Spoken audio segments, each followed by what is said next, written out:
Welcome to the All Outdoors Photography Podcast with your host, Rylan Meadows, Ryan Taylor, and Henry Doyle. In today's episode, we'll be talking about our photography horror stories. Hello, and welcome back to the All Outdoors Photography Podcast with Henry Doyle, myself, Ryan Taylor, and Rylan Meadows, where we discuss all things nature and outdoor photography. And today we're going to be talking about photography horror stories.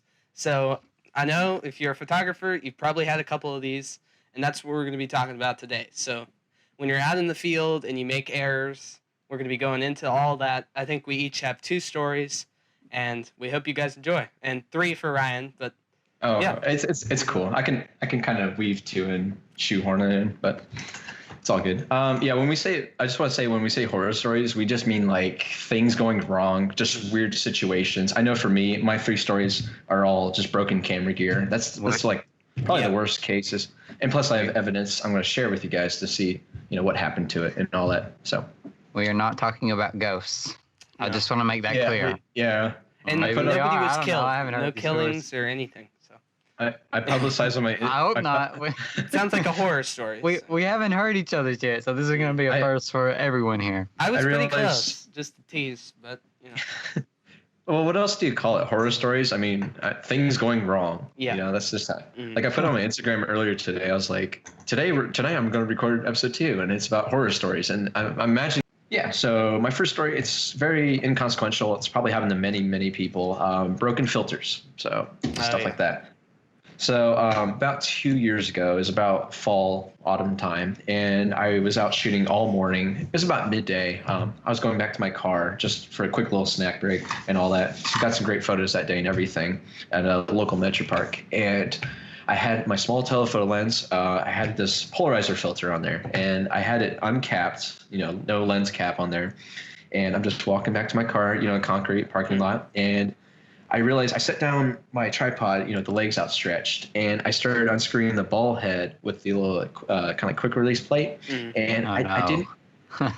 Anyways, yeah, I'm stupid. This is totally my fault. So I didn't think about catching the camera. So I'm just unscrewing this thing, like my other hand's at my side, and I'm unscrewing it. And the thing just falls, just right. Oh. It lens glass first, right in the concrete. And that's like a good, it wasn't outstretched like the whole tripod, but it was like close to the ground enough where it did all this kind of damage to it. Oh, wow. Fortunately, you can see it. Yeah. So, not sure if you can see that. Yeah. So it shattered. I love that it looks like you almost kind of framed it. It's like on display, hanging on your wall. This is the first blunder I had, like with gear breaking. Fortunately, it saved a $200 lens, and this is like a $5 filter. Yeah, so it's good. like... Was it was it a UV filter, like a only protective filter, or a polarizer? It was polarizer. Oh, okay. Yeah, but it's like it took all the impact, fortunately. But the one bad thing is the glass, as you can tell, it's like contained in the filter. And actually, what it did, which freaked me out even more after I like unscrewed it because it was stuck on there tight. After it took that hit, is that some of the glass, actually, the sharp, like little bits of it, got stuck in the lens. Oh, it's it's freaky. So I had to like kind of like meticulously shake it around, and I took like one of those ball blower dusters, and I just like squeezed that thing over it. And there's like still one bit that I can see, like just looking at it. But other than that, all of it, the rest of it shaked out and like. Do you see that in your photos? Do you see that little bit? No, actually, no. Even with the wide aperture, I don't see it at all. It's weird. But that's just one story. I was really bummed when that happened, but filters are cheap to replace. They're pretty affordable. And actually, this was a nice time to like upgrade to a more expensive filter, which I did. I mean, if you hadn't had that on your lens, who knows what could have happened? But I can guarantee it would have broken the lens the lens. But like I said, $5, $200. Yeah. And I still use that lens all the time, and it's $75 to $300. Affordable lens, but it works. But other than that, another one more recently is another polarizer filter. No surprise, is for my wide angle. This one didn't really take much of a shatter, but it did crack and like kind of split down the middle. And this is just at my house. I like grabbed it off of a table, and I'm like on concrete tile in my living room, and it just like slid out of my hand and just like just hit the ground. So now that one it saved the lens once again. So fortunately, wow. Which is like a 24 millimeter. It's like one of those little pancake lenses I have, a prime lens. But those are my 2 filter stories. Fortunately, only 2, but I glue them on this mat board. I don't know why. Just keep them together, I guess. But that's pretty much it for that. I really need to start leaving my filters on my lenses now. I mean, I always immediately take it off, but I need to change that. Just don't be an idiot like me. Or yeah, at the very least, put on UV filters. Yeah. I don't know. I don't really believe in those. I have like a set of them for each of my lenses, but I don't mess with them. Yeah, you don't want it to degrade the lens quality. I'm always afraid of that. I've tried tests because it does. Some say cheaper UV filters will soften your images depending on what your settings are. But I use lens hoods with most of my gear anyways, and that kind of takes the place of it for me. So yeah. Listen to you all being all experimental and testing this stuff out. Yeah, you guys are like, yeah, I've tested that before, and I've heard it can soften, I've heard it can sharpen, and so you're like. Well, not to get on a tangent, but like, you ever do like an ISO test with your cameras? Like push it all the way. Shoot the same subject. I've done it in, like indoors at my house, and it's just a nice way to see, what I can handle. But anyways, who wants to go next? I'll go ahead and go. Okay. All right. So this story, it's actually it's something you would probably report to the police, to be honest. So. I love where this is going already. You kind of hinted at last time we talked. I was in my local park, and I was just photographing some yellow flower. I was doing some woodland photography with some yellow flowers and some nice trees, and so I was basically at the bottom of a small cliff, I guess, and there's a road on the top of that cliff, and at the top of the road there was this white car, and I saw it was driving extremely slow. Like that was like I'd say a 40-mile-per-hour road. This car was probably driving like 5 miles an hour, and he was staring at me. So, and I got to look at the guy. And then later on, I spend about 20 minutes in the woods. I'm photographing things, getting some good shots. And then I see that same guy walking down the hiking trail. Oh, God. And then I thought, oh, that's a little bit weird, but, maybe he just saw me hiking and he wanted to take a hike as well. I love that logic. Yeah. Nothing wrong here. Maybe you're supposed to join me on my hike. We have so much in common. He slowly continued his walk, and at one point he pulled out his iPhone and I was taking pictures of flowers, and he started taking pictures of flowers no, too. You did not. The same one. Oh my gosh. So that's when so he was on the other side of the creek, and then he crossed the creek. So then it started to get weird. So I slowly started moving down the creek a little bit. And then I got to this one spot. I was setting up a shot, and I thought in my head, if this guy gets any closer, I'm going to yell at him. And then if I had kept shooting that tree and hadn't looked around, I almost have no doubt he would have mugged me or something. I turned around, and he was so close. Not that close, but he was acting like he was taking photos. And then I said, "Is there a problem here, sir?" I wouldn't have confronted it. I would have just grabbed my gear and took off running, man. And he quickly ran away and got into that same car, and I never saw him again. But now, unfortunately, I have a bit of PTSD. I always look around that park for that same car. He changed license plates. Don't worry. I have to agree with Rylan. You should have not been so confrontational with your tone.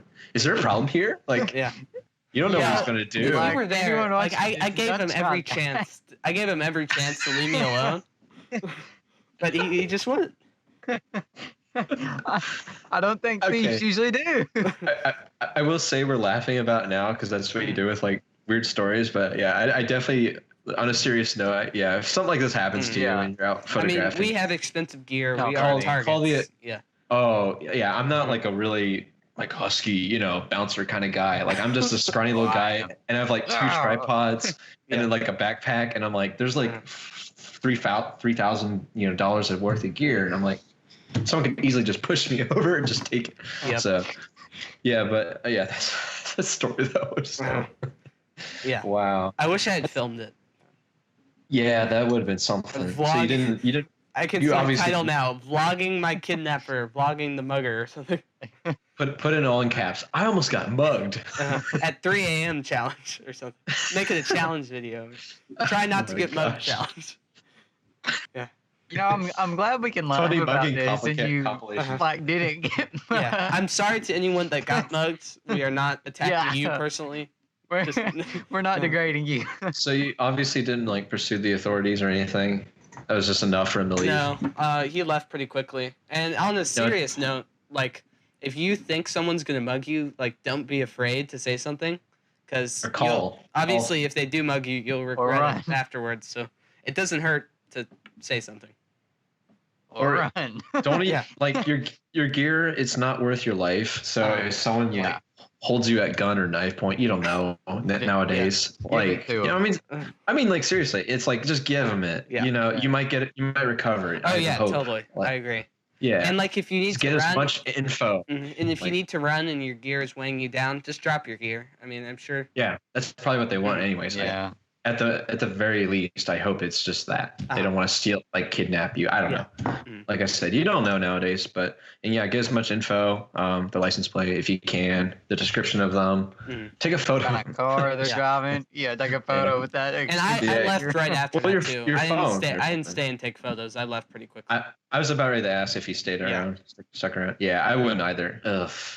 See, that's the thing that scares me. There's a place. It's a really popular state nature preserve near in my county. It's called Clifton Gorge. I've been there. Yeah, it's great. Have you? Okay, I go there pretty often, but it's super busy, like almost all the time. But anyways, like about 2 summers ago, I was there photographing or whatever, and like literally the next day, my mother sends like a text, and she's like, "Yeah, do you go here a lot? Because I heard there was like a group of teenagers like holding people at gunpoint apparently, and like asking." Like Robin, I'm like, that place is like a narrow, like you stay on the boardwalk, like it's like a nice, it's constricted. You can't just walk. Pretty much. I mean, if I just turn around, loud whitewater, I don't hear them, and I just turn around and like someone's just like, hey, that's the stuff that freaks me out. I mean, I'm lucky. I was in a very wide open area. Like I had plenty of places to go. I'm lucky I wasn't in a place like that. Yeah, it's almost like survivor guilt because for like a few days after that, I'm just like, I didn't go anywhere. I was like that could have been me. Like, just, you know what I mean? That what it could have been thing. So you still go there, right? The park? Yeah, I still go there all the time. But, yeah. Is it like a real public place or? Yeah. Right now it's actually kind of nice. The roads are closed for quarantine, so you don't get a lot of people back there anymore. What time of day was this? Was it like later towards the end of the day? 11 a.m., I believe. Oh my gosh. Middle of the day? Try harder than that, bud. Wow. Yeah. Yeah. I'm sorry to hear that. That's yeah. We laughed about it, but it's like now I'm kind of like, I don't know. Well, is that all you had to say about that one? I think so, yeah. Okay. What you got, Rylan? Wait, so we can just cut this part out. I'm sorry to be complicated, but are we like gonna just like, okay, so Ryan started, then Henry, then me, then are we gonna go back to Ryan and go back to, okay. Yeah. Okay, I was just making sure. Okay, I'll start. Good. So I'll start with the first thing on my list, which is falling down. We all pick yourself back up. Now, I'm not talking about I was just walking and I tripped. I mean, like, I fell down a pretty decent sized ledge. Jeez. Trying to take a photo. And I was vlogging. So, like, there's proof of this. I'm not making this up. This is not the, like, plug, but if you want to see this, you can go onto my channel, and it's under the Nightcore.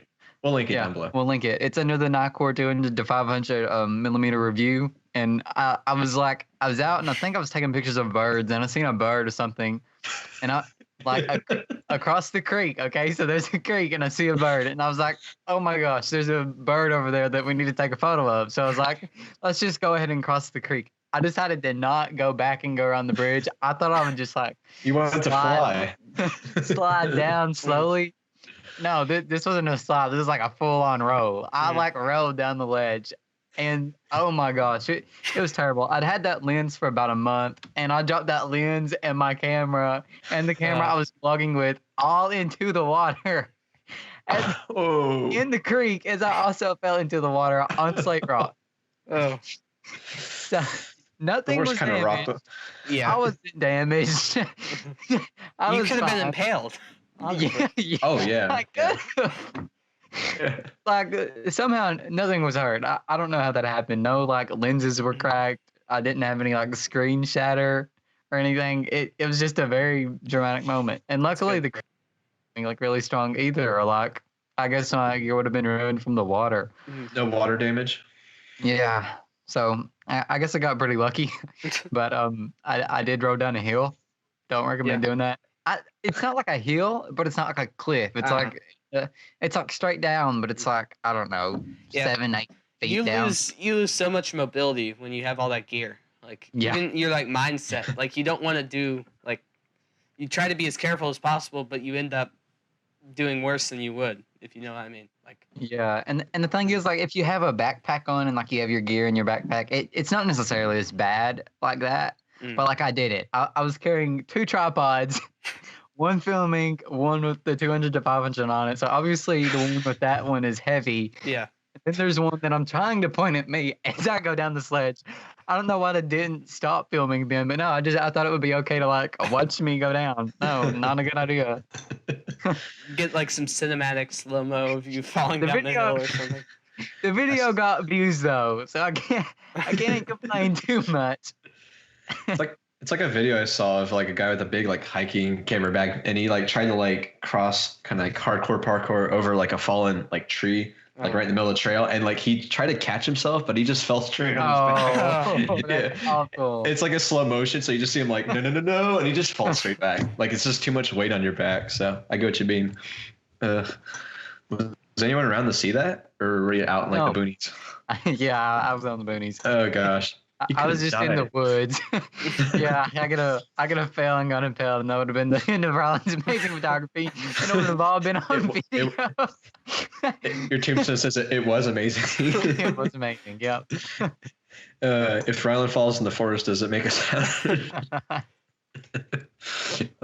Gosh, you guys, we're just all, I don't know. These stories are hilarious to think about, talk about. I don't know about you. Well, it's good. Yeah. Is that all you had?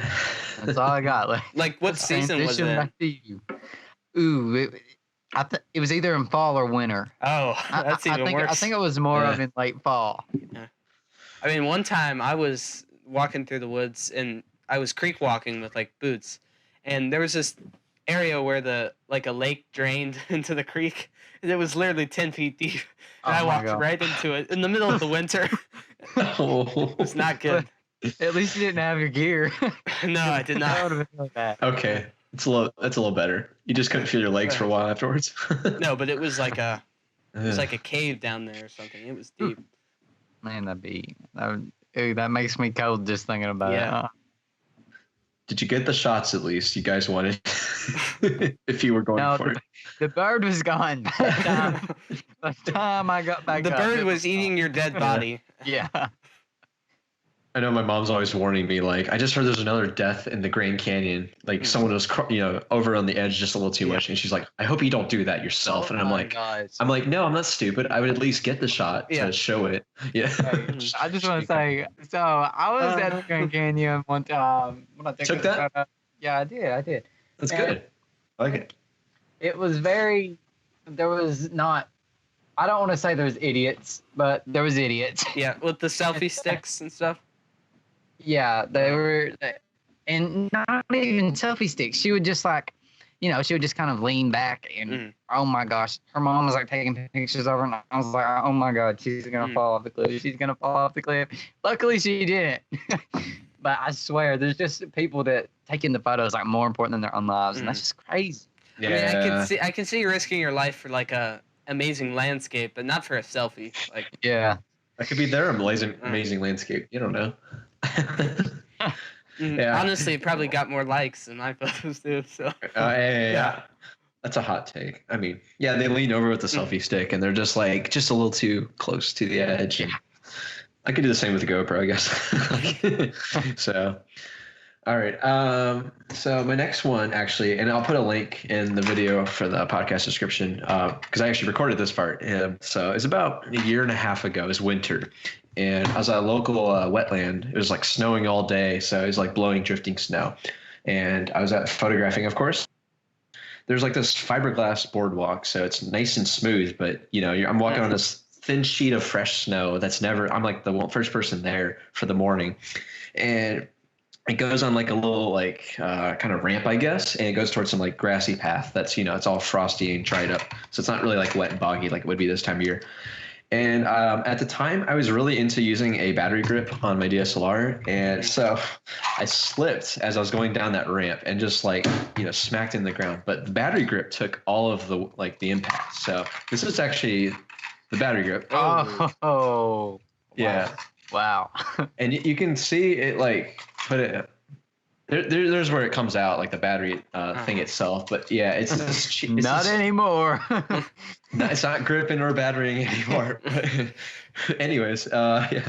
So unfortunately, this is like a $40 one, like an off-brand. It wasn't a Canon official one. But I do have one of those now that I bought a while later. But so yeah, this took. I mean, it just like decimated. It got like the innards, and then especially like I'm amazed it didn't like screw up the contacts in the camera itself. Because I mean, like when I hit the ground and looked, I was like, oh crap, ow, that hurt. And I looked over and I'm like, it was dangling like this. Because that plugs into the battery port, right? Yeah. So let me use this camera. This is for another story, but yeah, the tripod socket, the screw, it's on there. But yeah, it just like this whole top part just like bounced right out. But I was amazed because I just looked over and it's like it's still in the tripod. Yeah.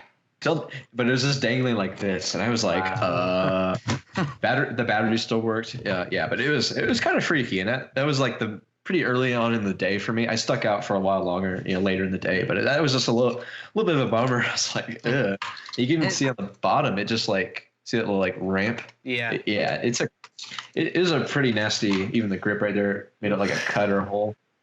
So yeah, this 40 once again, something cheap broke, fortunately. But my next story I'll share, it wasn't quite the case. But yeah, this kind of sucked. But like I said, I recorded the incident, my kind of initial reaction, and I'll put it down in the description there. So. I guess the thing that makes you kind of nervous with like a battery grip and you just like see it hanging. I mean, obviously there's wires, so like you never know if like you're gonna get shocked or something when you're trying to get the thing out. Or like the wires could like travel up to the camera and like fry the main the main CPU of the camera. Like I know people that's happened to them before. So. Yeah, that's the initial part because I'm like the wire's exposed. It's like 20-degree weather, right? Oh, so I was freaking out that like especially the impacts. I mean, if you slip and fall on ice or something, you just smack in the ground. You're not ready for that. And this took what I mean like this took all the weight. I mean like I had my arms around it and it just smack. Besides me falling, of course, on my butt. But yeah, it's $40. So I'm getting a little more expensive of breaking things, and it's unfortunately it increased from there more recently earlier this year, and I'll share that in the next story. So and I hate that because like any break or somehow manage to ruin my just like puts a damper on my entire day, and I'm just in a bad mood the rest of the day. Yeah. Which I'll share in my next story. I was very mad and didn't get anything accomplished. I mean, no matter how expensive your gear is, like at least for me, I form like a deep connection with all the items. So anything is like a death of a family member or something for me. You don't know how many photos I took. Yeah.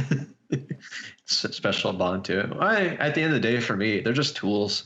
I mean, for me, like this is outdoors photography, right? So it's meant to go out in the elements and it's meant to get grimy, my sweat on, the viewfinder brow. Yeah. It does. Yeah. And, snow. Or the nose print that gets left on the screen, like your nose. It's not snot or anything. I'm talking about like just like a fingerprint, but like from your nose. Yeah. I know what I mean. Kind of like a fingerprint, but it's like right here. Yeah. Yep. Have that tons, but you just wipe it off. So, yeah. Anyways, that's pretty much the end of my story. That's all there is to it.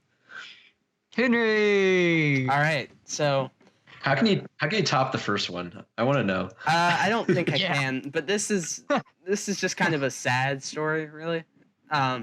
So it started in January, I believe. I was doing some winter photography. It was completely snowing. I probably shouldn't have gone out. My lens got really snowy, and I think it's an external zoom, so like the barrel goes out, if that makes sense. So I think some snow got trapped under there. I tried to clean it as best I could. No.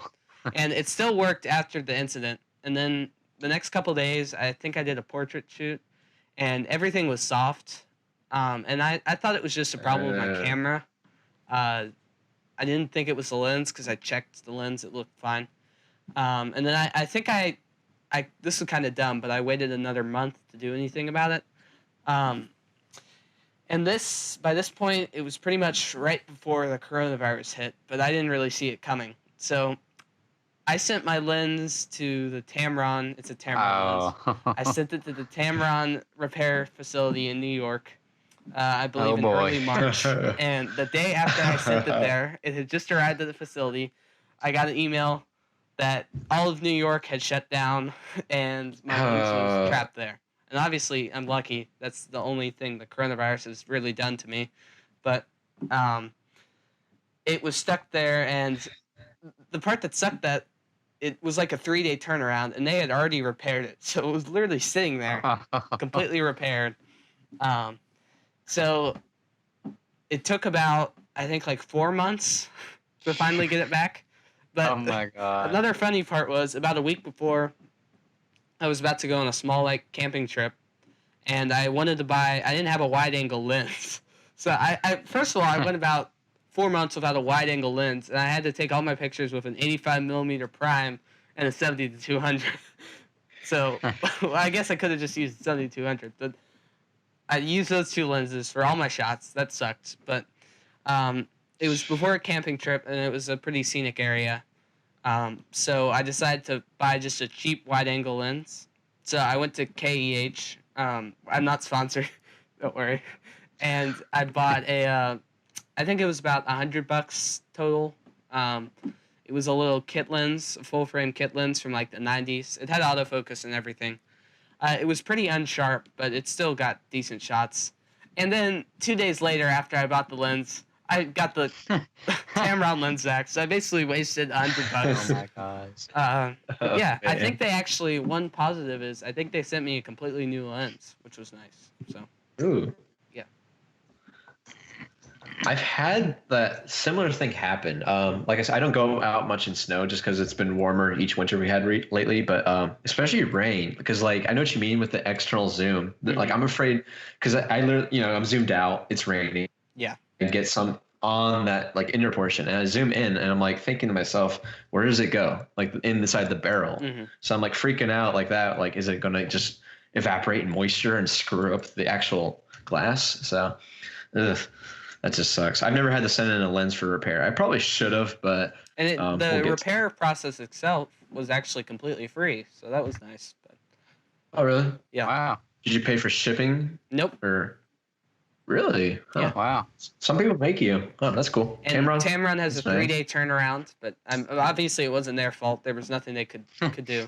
Literally, they couldn't get into their facility, so couldn't do anything. Is any of your gear, or is it under warranty? Yeah, so that Tamron lens is under warranty, and I think my camera's under warranty. I don't believe my telephoto is because I bought it used. But that doesn't have an external zoom, so I'm not too worried about that. Yeah, it's interesting you brought that up. I don't think most people think about that really if you're outdoors, like photographing. It's like I'm pretty good with my gear. Like I've never really broken anything besides that Tamron lens. It wasn't really broken. I think maybe a focus motor got messed up or something, but I don't know. I've never broken anything besides that. You got to imagine these lenses. People think the cameras are expensive, but I'm like, the lenses though, that's like fine, delicate electronic motors and wire. So I can imagine if you got a little bit of snow or water trapped in there, it can screw up something if it builds up over time. And honestly, lenses get me the most excited. Like the amount of new lenses, the different looks you can get are just great.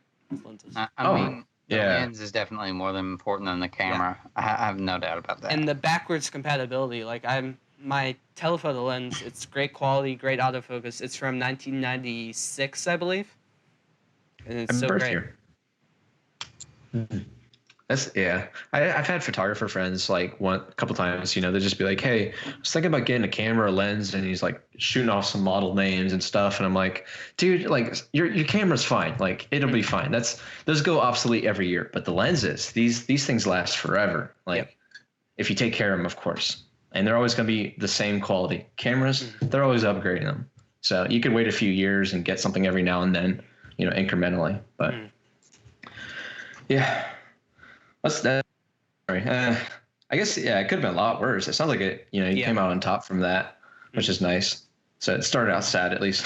It was definitely a good creative challenge to shoot with those kind of lenses through that period, but obviously it's nice to have a wide angle. Yeah, I get that. Well, what do you have, Rylan? So this story is actually pretty recent. I think it was about a month ago that this happened to me, and it was literally like probably worse than what I could have ever imagined. I wouldn't have ever thought of this scenario actually happening. Luckily, it wasn't like any big expensive piece of gear, or I would have somehow found a way. I don't know how. So I'm standing facing a waterfall, and there's probably a 30 to 40 foot drop to my left, and there's not any rails or anything, so I'm just there. Okay, well there's a the multiple variable ND filter sets, where you have the square filters and you can put 3 in one thing, like a slide filter. Yeah. Well, I had that, and I had the 77 millimeter filter ring. I think it's a 77. The ones. Anyways, so for any of those pieces that I get, the filter ring always fits loose. I don't know if you all have ever used the square ND filters, but I'm a circle guy. Yeah, me too.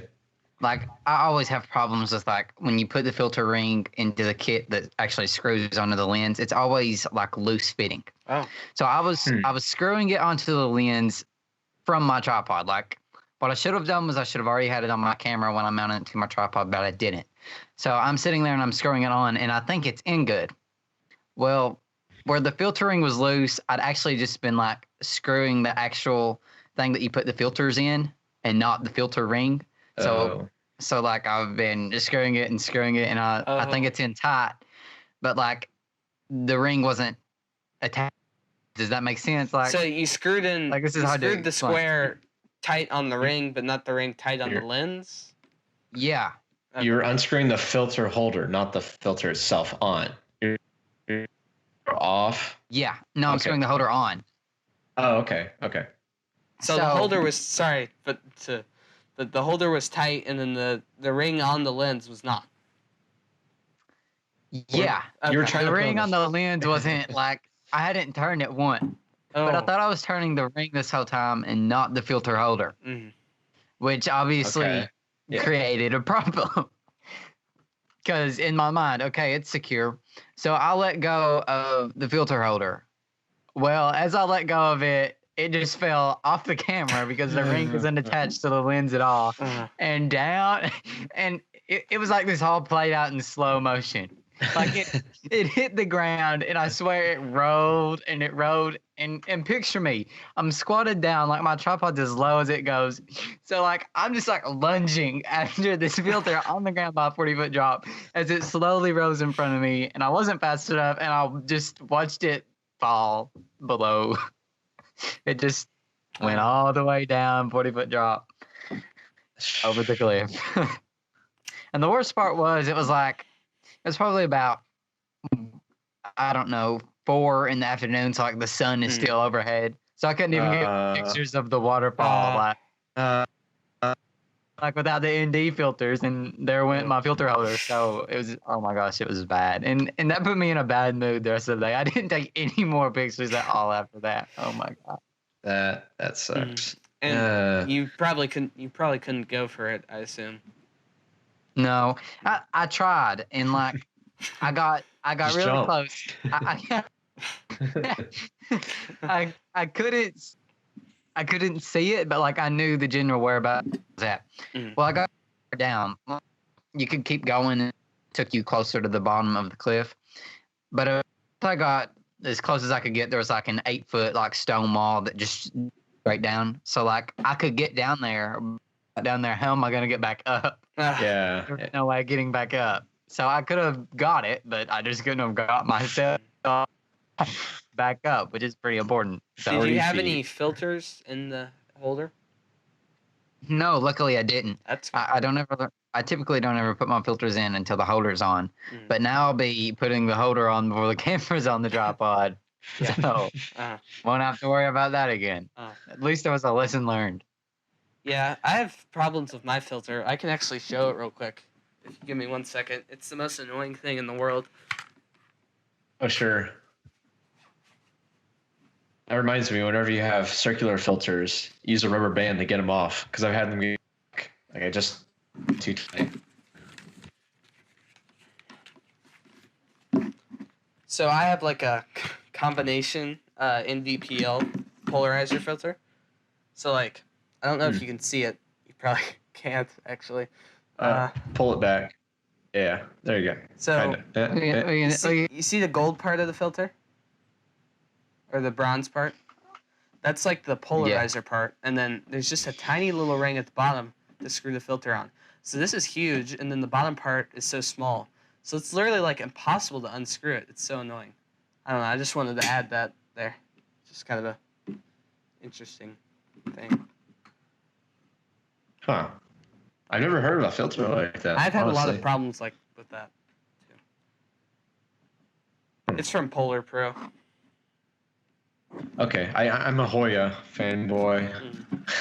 I'm a third, but like well, it's just like I'm just saying, it's like one of those things you buy one from them, like in this case a filter, and I'm just like, well, these are really good for polarizer, and then so I got my neutral density, and pretty much all my lenses are Hoya now, filters rather. I highly suggest these Polar Pro though.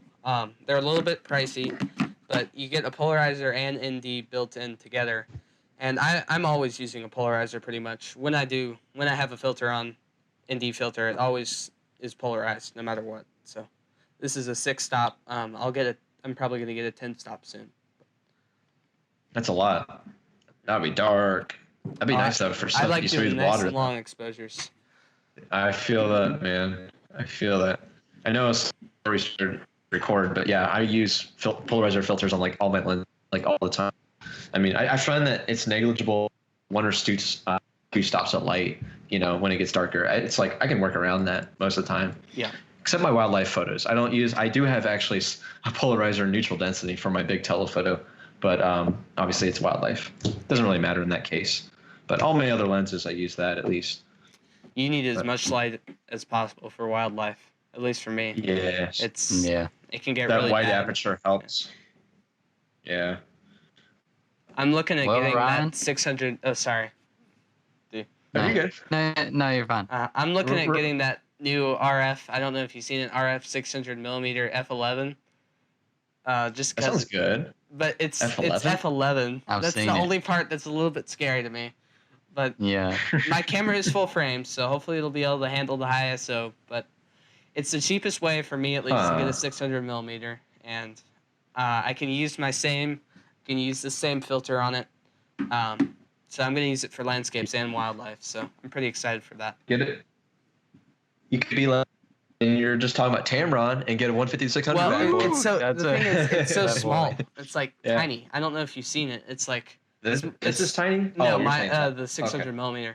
It's smaller than like a 70 to 200. It's crazy. Oh, okay. And I'll have to look into it. It's only $700, so it's pretty nice and not cheap. That was. I was gonna say my Tamron was about used. I'm just This is afraid the original first one. because I'm using an adapter, and the autofocus is pretty good on EF lenses, but for wildlife you really need precision autofocus. So I feel like I should probably go with RF for that. Well, the autofocus is mainly pertaining to the camera body itself, though. But the adapter, I have to put on an adapter for EF lenses, so I don't know if it's even compatible. I see. Huh. Well, I'll have to Ryan, look into them. let's transition to you for your third story, which I think is going to be pretty good. It's a juicy one. So where do I start? Let's go back to, I think it was this past May. It was earlier this year, a couple months from now. When we're recording this in July. So I went to this place up near Troy, Ohio. It's called Bruckner Nature Center. I'm not sure if you guys are familiar with that place, but this is my first visit, and I was recording a video for my On Location series on my YouTube channel. So this is my first time at that place, and I was really excited. You know, I was out photographing waterfalls elsewhere around the area that morning, and I was using my 16 to 35 f4 Canon wide-angle lens. pretty much all morning for that. And then so I go to Bruckner, and it's kind of raining on and off, but it's a nice kind of dreary overcast day, which I love. Photographing, I'm out all day in that, and I love it because there's less people out, the light's good, and all that. So I'm there. I start filming. I pretty much use that lens, that wide angle, to film all my footage of me, like my speaking bits. So I have it pointed at me. I'm talking yada yada yada. And this video will be in the description as well. And so the day started out well. I'm getting some video footage, just kind of talking about it a little bit. There's a raptor there, or wildlife rehabilitation center. That includes raptors, but it has mammals, all that. So I'm recording some footage of them. It's kind of cool. I've never been there before, so I'm just kind of getting a feel for the place. It's still raining at this point, but it's just a light drizzle at that moment. And there's woodlands, so it's kind of, it's at that time of year. There's some, leaves on the trees and all that. So where do I start? It's terrible. It's I will say it's very, very weird because like there's signs like arrows, and it has maps on like little like signposts, and so it's kind of creepy thinking about it now in retrospect, because I skipped over, because I just recorded as I go, just at random, like, oh, this is a cool angle, or kind of perspective, me walking by, B-roll, like guys, it goes, Rylan, especially because you do some of the stuff, the similar in the field stuff at least. But it's weird because in the video, I was realizing this when I edited it later on, is that I recorded like me going towards this boardwalk in particular. And it's weird because I didn't do it for like the other parts. But anyways, you'll see in the video at least. So it's kind of like I was filming it before I knew about it, Wow. So anyways, so it's like I said, it's been raining all morning pretty much on and off. So the water level's kind of risen or whatever, wherever you're at. And there's this nice skinny boardwalk. It's only about the width of me. Like it's a very, very narrow kind of wooden boardwalk, and it's about ankle deep water around it. And I started going on it. I did some video of me walking on it. I'm walking along. I have my wide angle out. I have my video camera out. This is giving me anxiety. I'm good. I'm getting the suspense built. All right. So, but like, it's not just some sturdy boardwalk like I've been on where it stays in place, because I'm not a heavy dude. I'm like 140, 150. I'm not going to make it, unless if it's unstable. But this boardwalk, and mind you, I've never been here, like I said, so I'm not used to it. The boardwalk like trudges with you. You know what I mean? It bowies. Yeah. It bowies. So I'm like halfway through. I'm right in the middle of all this. It's raining still, and so I'm kind of like cleaning off all my gear, making it look nice, clean the the lens so the video doesn't look smudged or whatever. And so I have this Benro carbon fiber tripod. It's a great tripod, but it's very, very skinny. It's not very like heavy and stable. At least it wasn't in this case. And so what I do is, like I said, the boardwalk's really, really narrow. I stretch out. It's up to my height. The legs are outstretched. I have one leg is on like in the center of the boardwalk. Two are outstretched, a little bit lower elevation, mind you, out towards. They're in the water basically at the bottom. And so I was going to get a video shot, a B-roll shot of me walking towards. I'd step away, come back, record. So I turn around, and I guess me like taking a step, I'll step again, and I also kicked. I kick the tripod leg, and you can imagine. I just like turn around, and like literally in 1 second, I hear just like into water. I hear a splash, and the funny thing is, and now. For those of you who can't see, me and Henry are just having like full on anxiety. Our hands are covering our face. I'm recounting the details. Oh my god! gosh! Because I know how expensive that lens is. I've looked at it before. Yeah. As of the time of this recording, I'm looking at buying another one eventually. It's going to be a while, but anyways, so you can imagine my disbelief. I hear a splash. I instantly, just turn around, and like this is all happening. It was in the water for 2 seconds. I counted. I mean, it's just that quick. I take it, I just grab it immediately out, on the tripod. So it just fell. And it didn't even fall in the middle of the boardwalk. It fell on the side in the water. Oh, gosh. Which is ankle deep. It's not even that deep, but it was enough to cover the camera and lens and all that. 2 seconds to change my life. It's a cost. So anyways, it's funny because I will say it didn't. Basically, the short story, I will say this part now, is that none of it works. It all just was fried for my own But I'll get to that. So yeah, I take it out in the last video file because it was when it fell in. No. Yeah. God. The last file, it's in the video. But I take it out. I kind of just pat dry it. I'm like, oh shoot. So I take a little towel I've been using anyways. So I'm just lathering this thing. So this is my first Canon I ever bought. It's a Canon Rebel T3. It looks like it would work, right? I got the battery in there and all that, but yeah. I mean, you wouldn't turn anything with that camera. I turn it on. It's fried. If the screen flickered for a while after the fact, but it was just too late. And then this is more sentimental. I'm not worried about it being destroyed, but this was my baby. Took so much in my early formative years, and the bigger deal is the lens. And I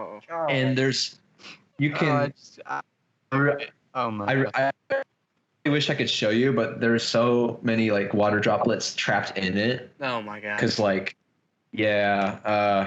it's not fun. So did the autofocus just break, or did it completely break? Like you couldn't even use the lens? Just waterlogged, dude. Yeah. I think in one moment of desperation, I put it on my main camera body, my 80D, this lens, and I tried it. Just nothing, no dice. So it was waterlogged. Yeah. You're lucky. Water didn't flood the sensor from the lens into your camera. I don't know if that's possible, but you're lucky that. Yeah. I was gonna say no. Yeah. So yeah, so basically I ran because I'm just like, all right. Point the video, which was going fine as it was. I'm done. So I ran, and I was like a mile or two out. So I had to run back. No one else was around because it's a rainy day, so no one was really. So I run back to my car because I remembered halfway running back. I was just running back to go home. That was my first instinct. Go home. Yeah. Just done. I'm done. 40-minute drive, so it was going to be a while before I got back. So it kind of sucked that it was far away and it was a place I'm not familiar with, but instead of just 5 minutes away from home. But halfway through my run back, I remembered I have rice and Ziploc bags with me because I have this the beanbag tripod support that's filled with rice. Yeah. So I started thinking, I'm like, light bulb moment. I was like, this is it. I can repair it. So you see in the video, because I go back to my car. It stopped raining at that point, and it was just me in the parking lot alone. And so I have 2 bags filled with rice. I dip both of these in there separately, and I, remove the battery. The memory card survived because I got the footage right. Any all photos that day, which aren't in the. It didn't help. I kept them in the bag and just didn't work. So then I just got curious because at that point I'd given up hope, and I just started removing it and trying to play around with the contacts because I've seen videos where you can mess around with it, but I accidentally pulled one of the ribbons and snapped it. So I was like, well, this is it. I'm out the money. I mean, I don't have insurance or a warranty. I bought this used too on Adorama. Yeah. So I've just I hate that. And that's such a nice lens too. It is. That's why I want to get another one the exact same, because it's this just changed. And it's funny because in that video, I really think it's a half an hour just this whole incident, but I think it's worth it just to watch for the story. I end up recording. I actually stay there once I put it all in the rice. I stay there. And I just use my phone to record me. And I actually get some great photos. I got some great spring wildflower photos. And it actually turned out to be a pretty decent day. I went home. I spent a few more hours there because I was just like, all right, I just need to, focus on what I'm doing. And I think in the long run, I got this great video and these great photos out of it. Not to get all cliche and preachy, but yeah. It was actually a great day. This, like I said, this is a tool. Do I want to break it? Of course not. But it's a lesson in that. Did you take off the focus ring too? It looks like you took off the rubber of the focus ring. Yeah, I took off the rubber. But yeah, I just took off the lens contacts on it. Here's the ribbon and the brass. Because I was just at this point, I'm screw it. I might as well just start playing around with it and just mess around. But you don't have anything to lose. I'm sorry, that wasn't funny. That could be cool for thumbnails, I guess. I mean, that's one thing you could use it for, a prop in thumbnails, maybe. Yeah, and actually, now I'm thinking about it, the filters are fine. I had my polarizer, again, like I said, always have them, on it, and I have filters for all of them, neutral density. They all are fine. So when I do get another one, it's cool. But the lens hood, that took a lot of the impact, and it actually made it so it doesn't properly now. Like it doesn't click in place. Oh. It actually like warped it. I don't know. Yeah, it's weird. But other than that, yeah, it's unfortunate. But I keep these around. Did you end up replacing the camera body? No, it's funny. It's funny. Another kind of serendipitous moment is that I bought a GoPro like a few days before, and it came like the next day after this happened. So another coincidence, if you're ever like in like conspiracy stuff, it's just weird. Yeah. So it came the next day. I'm like, well, I guess this is what I got for recording. So I've been using that ever since, and it's been working out pretty well. I really like it. It's good. So yeah, I watch most of your videos. I don't notice a difference in quality between a GoPro and a actual camera, so it looks pretty nice. You could see because I finished up my my on location series with my phone. I had like a few more episodes I did. I just used my phone, that worked. But then I switched to GoPro, and it's great. Yeah. I love it. Yeah, I can't really complain. I hook up a mic, and it works pretty well. So good. It's pretty much it to that. It's a costly mistake, but I mean, you're lucky. Like, I don't know if you do a lot of travel photography, but you're lucky it happened in your home, or at least you were somewhat close to home, because that would just suck if you were on a trip. And at least for me, I have one camera, and if that had happened to me, I'd just be crushed, because I go and main thing for me on trips, it's just taking photos. That's all I think about. So. Yeah, if I was like on a paid assignment, that'd be freaky. Oh, yeah. Like, well, I still had another wide angle with me, so it worked out. I have a brief story I thought of. It's not really photography related. It'll just be quick. Kind of talking about a paid assignment. I was doing a paid graduation video. This is just kind of a word of advice. When you have your files and you're doing a project for someone, do not delete them right after you're done with the project. I was dumb to delete the project files for the video, and then a day later she wanted a revision, so I had to completely redo it. And it was this huge slideshow with all these video clips and all this music and stuff. And Henry. Yeah, I was expected much better younger then. I'm disappointed in you. Now I back up everything in 3 places, so that will never happen again. That's good. I love this thing right here. If you don't have an external hard drive, I'm sure both of you probably do. I've got my SSD hard drive right here. Mm-hmm. I got 2 Seagate ones. I think one's 1 terabyte and then a 2 terabyte. Yeah. And I kind of split my video on separate stuff and from the photo because more memory, of course. I use another great thing, at least for my JPEGs. I use Google Photos. It's free and unlimited storage. It compresses your photos slightly, but I just use it to post on Instagram. So when I export from Lightroom or my editing software, it goes right to my phone, and I can just post right from there. Nice. That's pretty good. Yeah, you got the cloud storage. Which is nice. Up to a certain amount of gigs or whatever. Mm-hmm.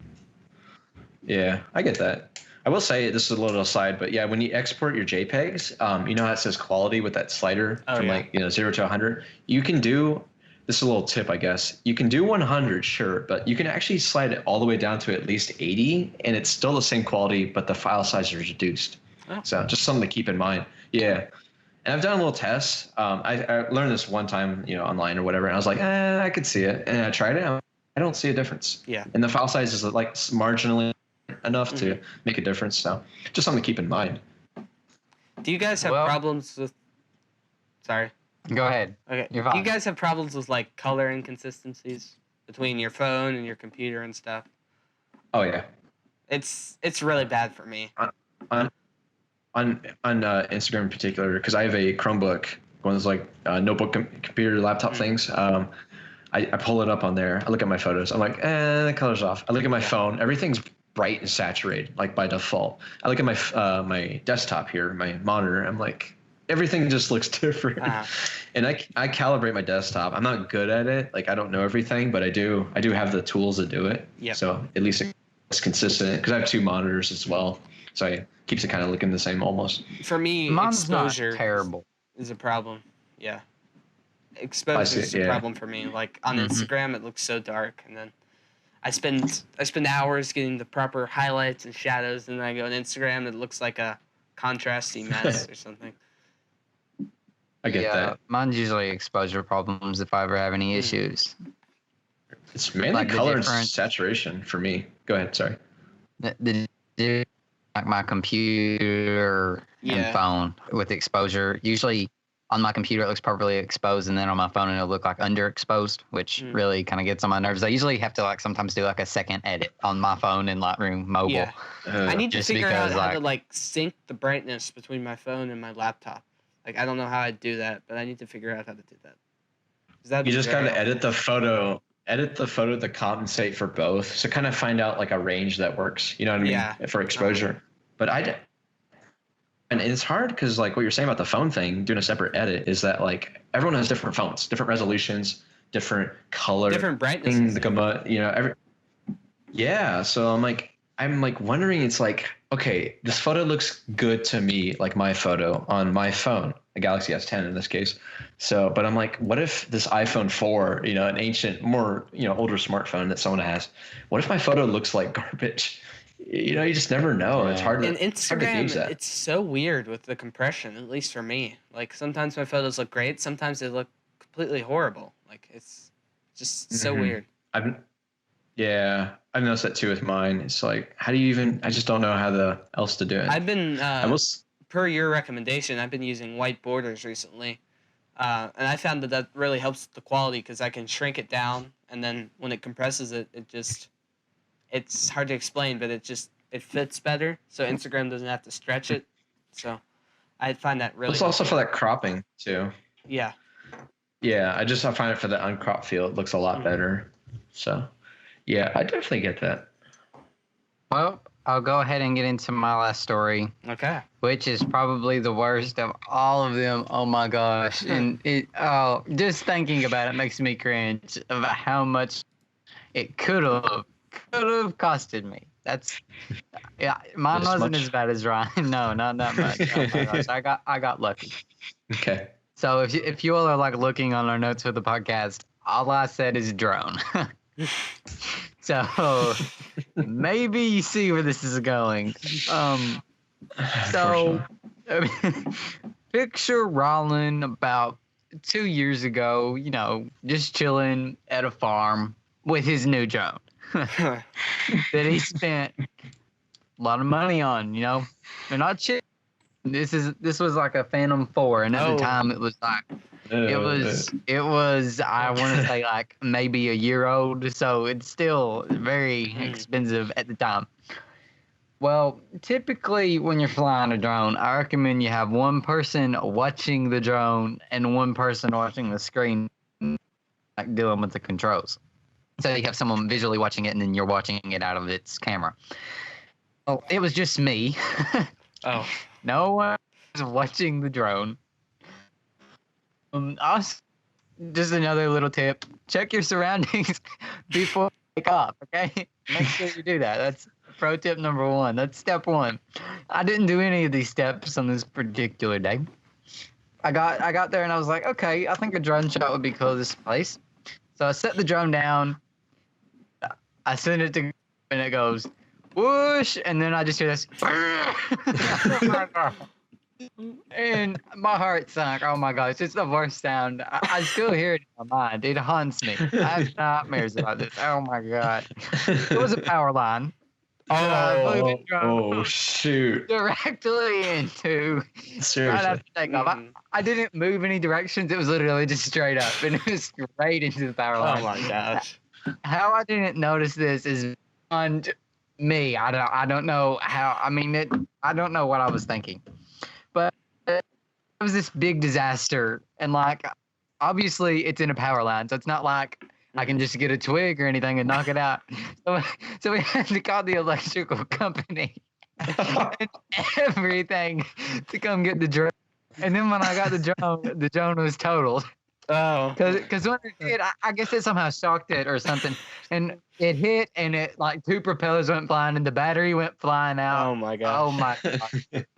It was terrible. I'm The sorry to drone hear. still flies. It still works. It didn't Oh wow. camera or anything. I just had to replace like 3 propellers, and that was all. That's it. Like the Wow. batteries weren't damaged or anything. I don't know how lucky. but I'm not complaining. Oh my gosh, that's my worst story. That was my worst. That was, oh my gosh. That might be the funniest one. You hear that and you go, oh, there's a power line. That was the worst sound. I'm honestly freaky. scared to get involved with drones. Like, I know I'm gonna mess something up. Like, and the problem with me is I live near an airfield, and you're not allowed to fly like within like I don't know like 20 miles or something crazy. So I have to be really careful. But I know if I get one, I'll just crash it. It's just inevitable. I don't fly the drone alone anymore. I'm like, it's like a PTSD for me. It's like every time I take off, I'm like, oh gosh. I'm afraid of water. And afraid of buggers, and you got drones. Yeah, I don't even have one. I thought about getting one, but yeah, the same reasons you guys are saying. Like I just practice an open field for like a year and see how that goes at least. There's a lot of restrictions, so you have to research well before you fly. If you're doing commercial, there's an FAA license, and a lot of the local districts where I'm. State parks and national parks, they're completely banned. Yeah. Really? Okay. There's a few places here I could do special permits for state parks. What'd you say? I don't think you can do anything about national parks. Permits? I think you can get a permit for a state park. I don't know about national parks, but probably not. It's weird because my county parks and trails like district or whatever, they have like on their YouTube channel drone from their places. Yeah. So I'm kind of like, I looked at they the probably website. license people to do that for them. It's probably the people that work there or whatever. But yeah, I'm like, so do they allow it? I looked at their website. I'm like, I think that says again, and they seem like chill about it.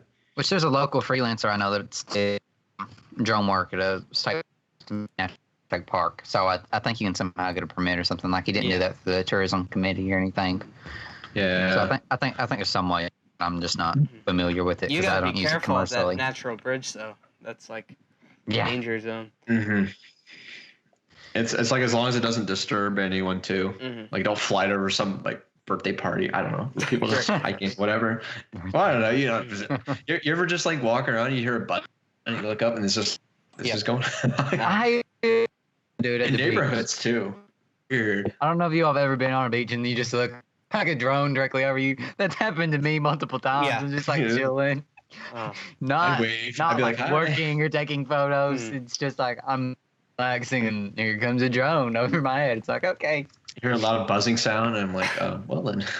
One time I was recording actually at a place here in Dayton, Ohio. I heard this buzzing sound and like I'm like starting a speaking bit and I'm like holding the camera. I just creeps in like Doppler effect. And I just look up. I stop talking. I just look up. I'm like, I just watch it with because I'm like, what the heck is that? Just going wrong. But yeah, drones are fun. I want to get one for video stuff. They've really exploded in popularity in the past 5 years, I'd say. Like I never saw one back then, but now it's just insanely popular. Easily, yeah. I get that. I'd like to thank you all for the support on the last podcast. We don't really have too many analytics quite yet, but it looks like we've got a good base of viewers so far. So thank you guys for listening, especially if you're still listening now. Yeah, that's what I was about to say. I was about to say, if you're still here, great job. Put this on while you're doing like yard work or something, you know? Or going to walk for an hour. There you go. Listen to these guys waffle on about. And we're not quite sure. We're not quite sure on next week's topic yet, but it should be a good one.